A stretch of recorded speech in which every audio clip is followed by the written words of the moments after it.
Hello, everyone, and welcome to another episode of the Stillness of Heart podcast. I'm your host, Zara Martirosyan. And today's episode is a little bit strange because, first of all, I want to try a new format, audio only.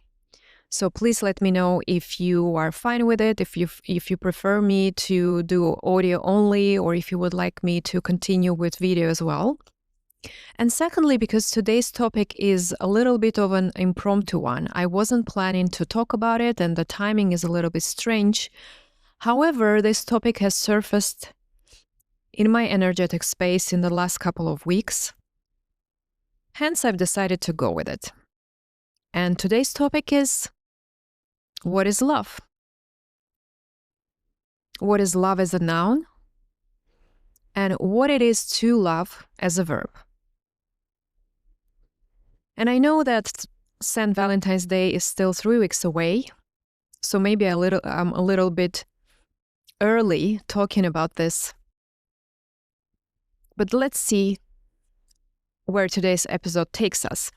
Speaking of St. Valentine's Day, it happens to be one of my favorite holidays, which is probably surprising, especially for those of you who know me, because I'm usually all about pragmatism and sarcasm on a daily basis, but I've always been quite fond of St. Valentine's Day. Now, maybe because while growing up in Moscow, mid-February was an indicator for me that the spring, at least the calendar spring, was around the corner, which means that I will soon be put out of my misery. Because Moscow winters were something I could never get used to. Or maybe because deep down I'm a romantic soul, who knows? Romantic or not, this year I've decided to create a special project for St. Valentine's Day for everyone because I've realized that dating nowadays really sucks. It's a thing, an activity so many people struggle with. And I thought to myself, why not put numerical psychology and all the knowledge that I have and have gathered over the last 5 years while working with this modality to create a guide, a dating guide, which will help you figure out how to date people based on their date of birth. Because at the end of the day, we operate through our programs, the software we are born with. So I hope that this guide will give you so much clarity on green and red flags, on what triggers different people, how to not only win their heart, but sustain a relationship with them. And this is not a guide to manipulate people, not at all. This is a guide to understand people, their love languages, but also understand yourself, because very often we don't see ourselves from the third person's perspective. So looking at yourself and how you show up in relationships through numbers can be extremely potent and beneficial. And I'm so excited and so looking forward to receiving your reactions and your feedback on this project, on this guide, because it can help absolutely anyone, irrespective of the status of your relationship, whether you are married and have a significant other, or you're single and looking for someone special. Maybe you want to figure out what went wrong with your exes in your previous relationships, or you want to understand and improve a relationship with anyone, irrespective of the quality of that relationship. Maybe your colleague, a friend, a family member, an annoying neighbor, an acquaintance. This guide, this project will give you a lot of insights so you can finally understand them, where they come from, and speak their language. And now, back to the topic. What is love and what it is to love? The reason why I bring this topic today to your attention is because a couple of weeks ago, someone asked me, what is love and what it is to love? And besides the fact that my immediate first reaction, a reflex, was singing the Hathaway song, What is Love, Baby, don't hurt me no more. And if you don't get this reference, then congratulations, you're still very young. So jokes aside, that question caught me off guard because I didn't have the answer. And I thought to myself, how am I 41 years old and I don't have a ready answer to that question? And then I dropped the same question in my stories. And I was surprised to find out that only a handful number of people decided to participate and come up with their answers. Now, maybe that's a sensitive topic, and some people are uncomfortable and don't want to be vulnerable talking about it and sharing their definition of love. Maybe my Instagram engagement simply sucks.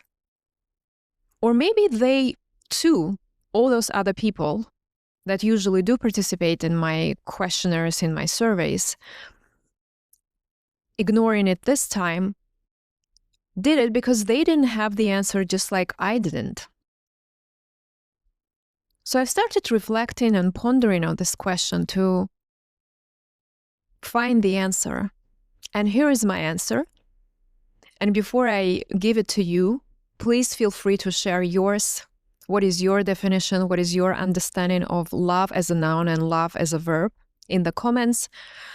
If my definition of love resonates with you, please let me know. If it doesn't, even more so, I would love to engage with you in a friendly debate about this topic. So the conclusion that I have come to is that love is home. And let me elaborate on that. Bear with me. So, one of those days when you are out and about and you are so tired at the end of the day and all you want to do is go back home because you know that that is a place where you feel completely safe, secure, comfortable. And that feeling when you enter your house and you can take off your clothes, take off your makeup if you're a woman, put some comfortable home clothes on, maybe PJs, and you can feel relaxation, the wave of relaxation taking over because you are now safe, you are in a comfortable, familiar environment. You can literally feel your parasympathetic nervous system getting activated with cortisol level dropping and with sympathetic nervous system getting down, getting relaxed. I believe that this is the feeling that anyone should be having when we are in a truly harmonious, beautiful relationship.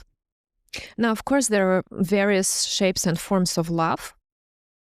Love for your family, love for your country, love for your friends, for your children. And for me, it is also home. But today I want to talk to you and focus specifically on the romantic love. Because being in a harmonious relationship with someone is having that safety and security, is allowing yourself to be truly yourself. When you know you won't be judged, you will be accepted with not only your strengths, but also weaknesses, with all your flaws. And to love, on the other hand, also means that you will be accepting that person and creating the safe environment for them, an environment where they can truly thrive and be at peace and be in harmony with themselves, with you. Love is when you don't dread being with that person, but on the contrary, you look forward to reconnecting, seeing them again, sharing small or silly things that had happened to you or with you on that day and hearing what their news is. Love is when you don't have to tiptoe around them or walk around on eggshells waiting for a ticking bomb to blow up. And it doesn't mean that you never quarrel or you never have any arguments. Of course, it's part of the deal, it's part of the game. But as long as the vast majority of moments shared together are good, are the moments when you truly feel at home, relaxed, at peace, being in this cocoon of comfort and acceptance and understanding, then you have something special there.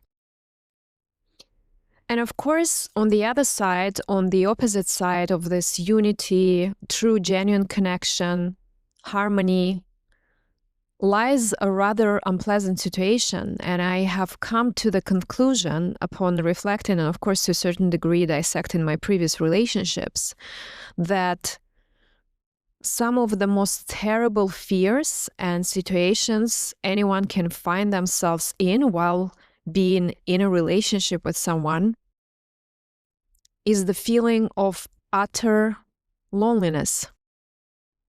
Being with someone, in theory, technically, being in a relationship, but factually, being all alone. Because I'm someone who truly loves and embraces solitude. Now, there is a difference between solitude and loneliness, and I'm not going to dive into definitions as per Longman dictionary or whatever dictionary you prefer. Solitude is something that intimacy you have with yourself, when you can look inward, special moments of growth. And loneliness is this dreadful feeling that is able to eat away pieces of your soul.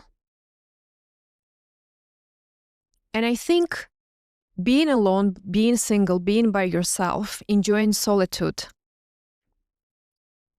is a rich experience. But being lonely, feeling lonely while being with another human being is as bad as it gets. So love is the opposite of that feeling. Love is, of course, sharing your values, laughing with each other and at each other. Even if you disagree, trying to put yourself in another person's shoes and trying to understand their perspective. Love is that desire to work on yourself, because that is the only pathway to sustainability, to making sure that whatever you have, and I hope whatever you have is beautiful, is worth cherishing. Whatever you have is worth fighting for. So working on yourself is the best thing you can do, not just for yourself, but for your partner, for your relationship. Home is also something we create by ourselves, for ourselves, but also with other humans, with other people, for other people. Home is the sacred place you want to protect at all costs.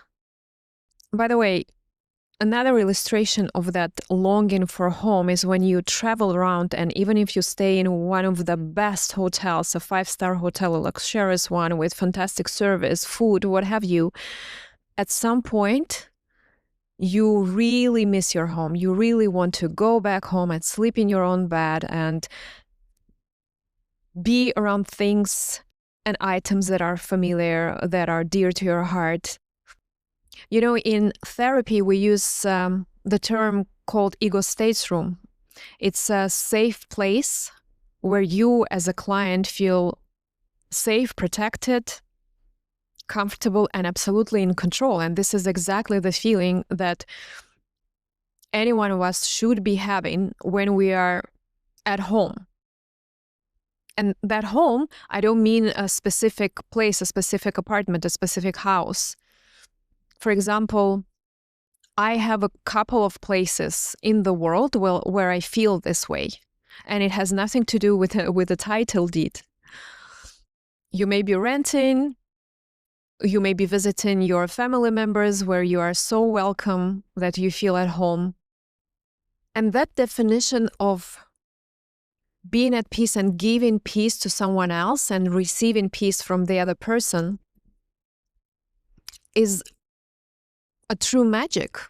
And it's something very, very special and maybe not so easy to find, but definitely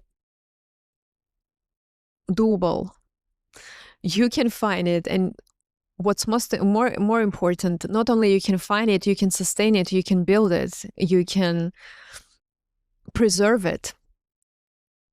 And I want to read to you a couple of lines, a couple of highlights that I have from a fantastic book by Matthew Hussey, which is called Love Life. I read it a little bit less than 2 years ago. If you have never read it, if you have never heard of Matthew Hussey, I would really recommend checking him out. Again, irrespective of your relationship status, if you're single, if you're married, whatever it may be, maybe you want to analyze your past relationships, I really recommend checking him out. And I want to read you out loud a couple of things that I highlighted because I thought these thoughts were very important and maybe comment on them. Number 1, relationships aren't sustained on connection alone. The true test is how naturally compatible your beliefs and behaviors are, and how competently you're able to negotiate with each other when differences arise. Now, I think this is so important in our modern day, quite polarized world, because people break their relationships over politics, over different views, playing for different teams instead of playing for the same team. And that reminds me of a very famous and, in my opinion, seminal quote by Antoine de Saint-Exupéry, which is, love does not consist in gazing at each other, but in looking outward together in the same direction.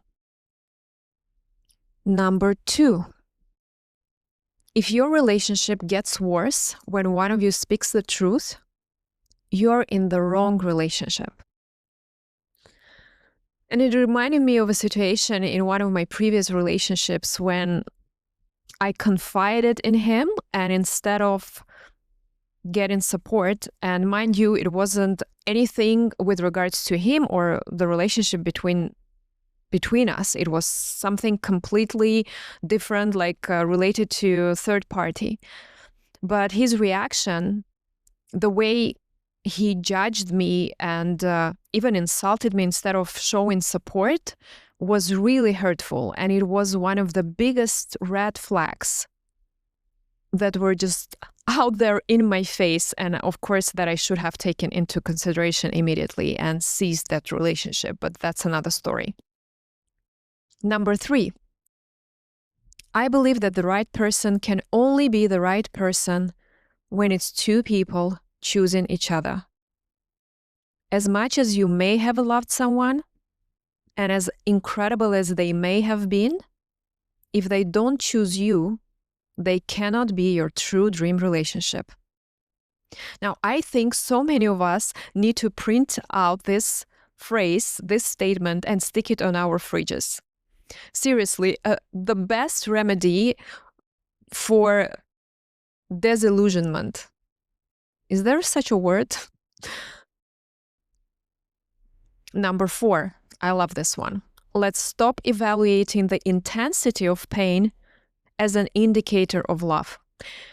Actually, that should be the opposite. The more pain there is, just like I mentioned before, if, of course, there will be hurdles and obstacles and negative moments and quarrels and arguments, but if the vast majority of time spent together gives you pleasure, gives you peace, gives you joy, then you're winning. If it's the opposite, if the level of pain is unbearable, that's not love. That's something you need to be running away from.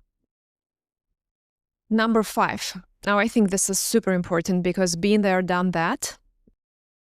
It may seem counterintuitive, but the moment we think we've found our dream person is precisely the time to do anything else but feed that obsession. It's time to double down on the other sources of meaning in our life, our hobbies, our family, the books we are dying to read, the activities that leave us feeling refreshed and fulfilled. Anything that connects us with ourselves and our sense of purpose.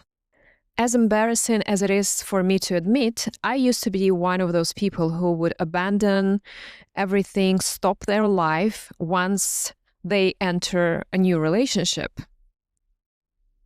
I would avoid making any plans with my girlfriends just in case he asks me out. So I needed to be free, and so on and so forth. And I paid a very handsome price for that. Because believe it or not, once you start acting like that, once you pause your life, you lose yourself. You lose yourself in that relationship, in the other person. And sooner or later, no matter how interesting and fantastic and smart and diverse and engaging you may have been at the beginning, if you continue down this path, you will stop being interesting for them. They will simply lose their interest sooner or later. Moreover, if another person becomes the center of our universe, we lose objectivity. We take our eyes off the prize. So we need to make sure to stay on top of our life's game, to stay relevant, to work on our achievements and aspirations, to have a lot of diverse interests and friends and hobbies, to make sure that if for some reason it doesn't work out, we still have ourselves. Number 6, the wrong relationships make our lives smaller, contract our personalities, and stifle our growth. And finally, number 7, when we author the magic, we become the magic in someone else's life because of how they feel around us and in our worlds. If you leave people better than you found them, you are a source of magic in this world. I think it's a perfect summary of my today's message about making each other feel special, at peace, in harmony, making each other feel at home. Home in its most beautiful, epitomic definition. So yes, to wrap up, for me, love and to love is that feeling of home. When you find home in another person and you're able to give home to another person. Let me know your thoughts, if you agree to a certain degree, if you completely disagree, maybe you have objections, observations, comments, thoughts, emotions, whatever it may be. Everything is welcome. It's a safe space. At least this is what I really strive to create. And thanks again for your time, for bearing with me while I was probably brainstorming in a certain way on the go. And I wish you a beautiful end of the month. And looking forward to reconnecting with you in the next episode. Bye-bye for now.